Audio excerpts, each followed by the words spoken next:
What up? What up? We back. What's going on? And welcome back to another episode of the I AFYL Podcast. I'm Jim Wood, a healthy accountant, helping you to account for your life. Today on the podcast, how to make your faith more valuable. As a faith-driven business owner, faith-driven man and woman, wouldn't we want to make our faith more valuable? Wouldn't we want to make the faith that we have the thing that people know us for? Like, man, that J Wood Health Account, man, he just believes, like he's never worried. She's always thinking, not just thinking positive, but thinking in a way that really uplifts everyone. Wouldn't we want that to be the thing that people know us for? Today, we're going to talk about that. We're going to open this conversation up. And I just believe that, here on the I AFYL Podcast, this is where men and women of faith will expand. This is where men and women of faith will discover, look, at the end of the day, accountability is good. And using a process to account for our lives and account for our faith and account for the things that matter most would not just help us personally, but it would help those around us to see the world from a different lens. Right now, there's so much division. One side versus the other side, and everybody's going back and forth. But what if everybody had not just belief in one side, but belief in that all things are possible? Today, we're going to open this conversation up so that we can look at how we can make our faith more valuable. All right, guys. So look, if you haven't subscribed to our channel here on YouTube, go ahead and subscribe, man. Let us hit the notification bell, hit the like button, share this with your friends, your families, your colleagues, your networks, so that those other men and women of faith who would like to up-level their faith and really just take their lives to the next level, make sure you plug them into this podcast. So yesterday, as we were finishing up the podcast, and I said that, hey, I think today we're going to talk about making our faith more valuable. The idea came of, really, something that I spoke about for business. Something that I've actually done some trainings on in business that I want to bring here to the podcast, even for those that are not in business. See, when we think about value, we first have to think about, what it is, what it's like, what do I want, right? I know that I want something, but then someone else wants something. See, because if I want something, but no one else wants it, then is it going to be valuable, right? Really? So if I was going to sell something, I would at least have to have one person who was willing to buy it at the price that I'm willing to sell it. So as long as I have something that someone else deems that the same value, or technically when someone wants to buy something from you, they typically want to buy something. They're not thinking, well, if I pay him $10,000, that it's worth $10,000. They're like, man, if it's $10,000, like they really want it to be worth more. We can think back to COVID days when they were running out of toilet paper, then I guarantee those toilet paper became very, it was one of these things where it was a commodity, but you know what? If I don't get no toilet paper, I'm in trouble. So someone would be willing to pay more for toilet paper because they needed it. So when we consider becoming more valuable, what are the ideas that we possess? What ideas do you actually possess? Like when you show up, do you show up just talking about the same old thing? Look, that's why, politics is cool. That's to each his own. I think that when it comes to politics, that's the same old conversation. Man, everybody wants to talk about politics, especially in the United States. Everybody's talking about Trump. Everybody's talking about Biden. Everybody's talking about Republican. Everybody's talking about Democrat. Oh, well, we want to preserve democracy.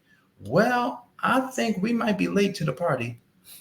This is just my understanding. You might be late to the party, and especially for men and women of faith. We are late to the party because we've removed ourselves from the conversation of ideas. What did I just say? We removed ourselves from the conversation of ideas. What do you mean we removed ourselves from the conversation of ideas?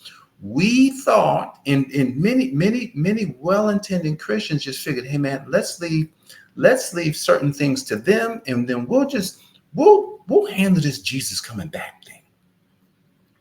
Okay, here's the problem that I found personally with the Jesus coming back thing. The men and women of faith did not actually have faith in doing the impossible things.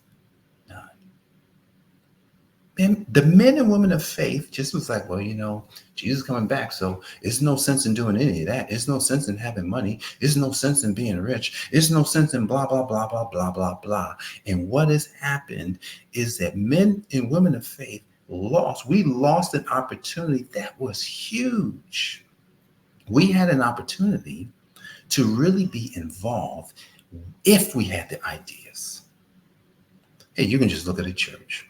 I could go into a church that I used to attend. I don't attend regularly anymore, but I could go into the same church and they would be doing the same thing that they did 4 years ago, 5 years ago, 10 years ago, 20 years ago. They're doing the same thing they did 20, 30 years ago and won't change. They are not innovating with ideas. And see, one of the things that I used to hear in church was that, hey, like, oh my goodness, we don't want to bring all that in here. Okay, I get you want to bring certain things in. Yes, you want to have a certain you want a certain mindset in a church. The mindset is to grow. Everybody should have this mindset, not to stay the same. And because they had to stay the same mindset, nothing would grow. They had their growth period, and then it stopped because here's what they did. And this is what happens in the job market. They became secure, they became comfortable, and next thing you know, all the growth stopped. We're talking about how to make your faith more valuable. And what we've discovered is that a lot of times when it comes to men and women of faith, we've missed out on innovative ideas. We haven't come with any new, fresh ideas. We've allowed the world, is what they would call it. We've allowed the world to handle all the stuff in the world, and then we would just handle Jesus coming back. If I was talking to God, he'd be like, yo, what y'all doing over there, bro? What? I did not tell y'all to do any of that. In fact, I didn't even sanction most of the stuff you guys are doing. So if I didn't sanction it, then it's doomed to fail.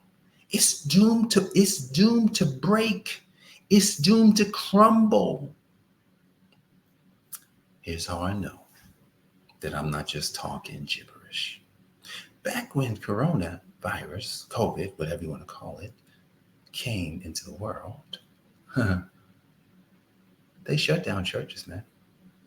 They shut down churches and they kept open liquor stores. What a contrast. We'll allow people to just wash their sorrows away in alcohol, but we won't allow people to wash their sorrows away at the feet of God. No, we're going to close that shop up because they have no power. If we had the power, see, if we had become so valuable that a place like a church was a place where you got healed. A place like a church was a place where, look, if you needed to learn a new skill, you learn it there. A place like a church, you would learn how to be supernatural. You would learn how to do impossible things. You would be in an environment where it's nothing but progress and growth, and it's nothing but wisdom and understanding. But that's not most important. I'm not saying no churches don't have this, because I'm sure there are some. Many of the churches that I was a part of wasn't like this. And they were part of all the churches that closed, afraid to be open, afraid to be around people. So it's the innovative idea that makes a person valuable. Not just the information, right? Because we can have information. I want you to consider this. We can have information, but imagine this, the information does not provide transformation. You should write that down. Information does not provide transformation. Because when we think about the information, we have the information about God. We have this thing called the Bible, and it's been studied, it's been researched, like it's been quoted, it's been memorized, it's been spoken about, like all of the Bible has just been used. And the church, I love the church because there's so many people there. I want to help my fellow brothers, men and women of faith, come out of the stagnation and into innovation. I want to help my brothers come out of stagnation into innovation. And we do this through ideas. And so here's what I learned. First, I had to learn it because I did not know it. And here's what Albert Einstein says. You want to know what Albert Einstein says? He says, imagination is the preview to life's coming attractions. Imagination. What's in my imagination that I can have faith about? You see what I'm saying? This is how we become more valuable. We use our imagination. You could write down ideas on a daily basis, which this is a practice that I'm starting and haven't gotten consistent at it yet. But this is a new practice where I'll be writing down my ideas every day, just writing them down. Not necessarily to do anything with the ideas, because most ideas are not worth much. It's just that you could have $1 million, a $1 billion idea in you, but until we pull it out, it's not there. And you got to practice. Like everything starts with practice. So the highest level of value when it comes to growth and when it comes to just living life on a new level is imagination and vision. See, because as a human being, when we imagine, what you consider this, when we imagine our desires, when we imagine our dreams, when we can see the vision and we can see it clear. I think it was Habakkuk where it says, write the vision and make it plain, right? Because those that read it will be able to run with it. So when we know what it is, when our innovative ideas are so clear that when someone else sees it, hears it, and gets whim of it, they say, whoa. Oh my goodness, I'm no longer stagnant. They've gone from stagnation and now they're in the innovation process because they're just like, whoa, wait a second. I've never heard that before. And it woke me up. So this is what happened to me. I was awakened. And because I was awakened by someone with imagination, someone with a vision, I can tell you with all honesty and truth that this is real. See, I can just remember it like it was yesterday. In the gym, I might have been running on the treadmill back then. That was 2019. It might have been, I'm not sure what I was doing or what weights I was lifting, but I'm in the gym and I'm listening to motivational information and stuff and motivational stuff. And I think I'm listening to Les Brown and I'm listening to a few other people. And then this voice, almost like God himself, woke me up. That's how it felt.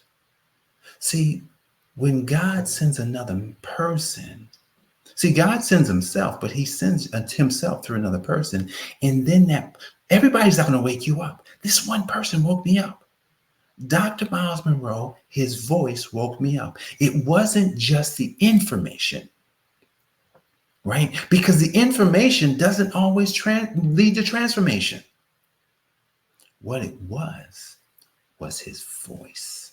It was the frequency for which he could speak on. It was like me turning the radio to a station, listening to a certain music, and my life went, oh my goodness, this is the best music I've ever heard in my life. I cannot believe, but I guarantee you, if you turned on the same station, you might not feel that way. You'd be like, Jay, that's what you listen to? Yeah, man. Oh, that's cool and all, but it's all right. It's all right. You ever heard a song, somebody like, yo, man, you check this song out? I'm like, yeah, it's all right. If someone came to me with rap music, I'm like, if someone comes to me with a certain kind of gospel music, oh yeah, this is going to do something. So we all have a frequency that we operate on. And that frequency woke my imagination, woke up my innovation, and it woke me up to my visions, and it woke me up to being the person that God created me to be. It's January of 2019. Now, I was already moving in the direction where God was calling me. Here's another point we should look at. See, when God calls you, he does not show you everything. You won't be all the value that you should be in the beginning. Because you have to grow into your value.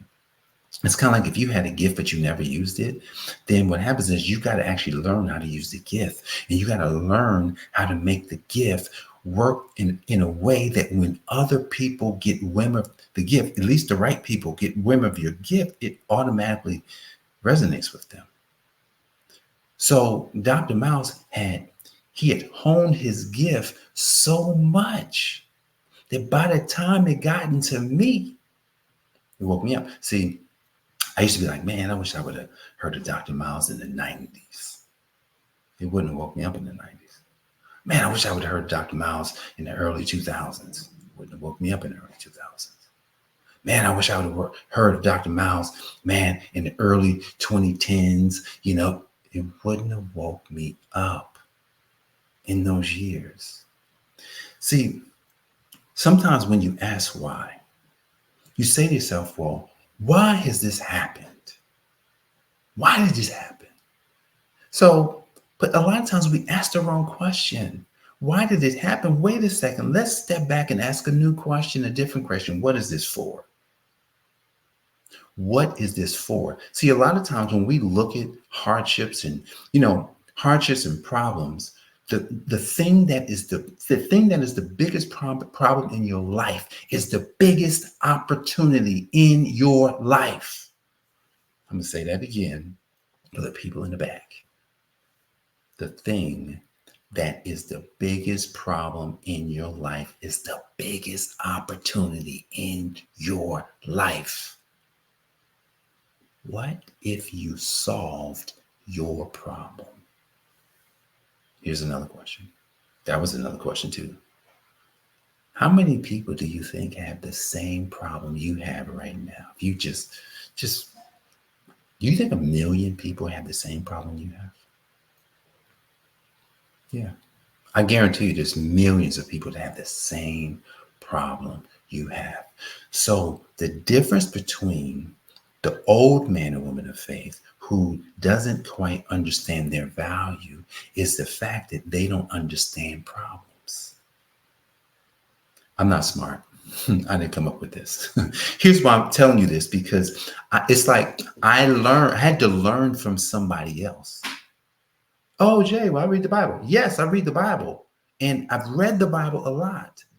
I learned from Dr. Miles this thing called problems. Problems are in the marketplace. Your job as a kingdom citizen, your job as a man or woman of faith is to discover those big problems, right? You go get the problems and then you solve them. You solve your problem. And then when you solve your problem, you can say, well, wow, look at what I solved. I bet you this could help you.